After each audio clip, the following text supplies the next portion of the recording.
How do I manage a rental if I live out of state?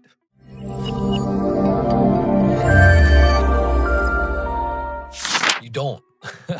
I would strongly suggest if you're going to do this, you need to have a very strong team in place.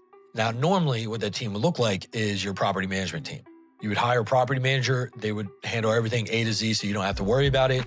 They would send you monthly financial reports and everything like that. But if you don't want to do that for whatever reason, you should have a strong vendor lineup that you know, like, and trust in place so that if anything happens, they're only a phone call away. So residents would call you, they would submit maintenance to you or those vendors could go handle it, but they're going to need to talk to you about approvals, discretion, timeline, repair, replace, and for you to make all those decisions from where you are. You're going to rely on photos and videos and things like that to be successful. You also likely want to have someone locally inspect. I've heard of people hiring a realtor to go do this, a house inspector or something like that to go inspect annually. That's fine. You're still relying on photos and videos, and then you're not really there to see everything for yourself. It's going to at least save you from just relying on tenant communication. It's a third party kind of neutral to get eyes on the asset and protect your investment. I would strongly suggest professional management if you're out of state, just because this likely is one of the most valuable assets that you have.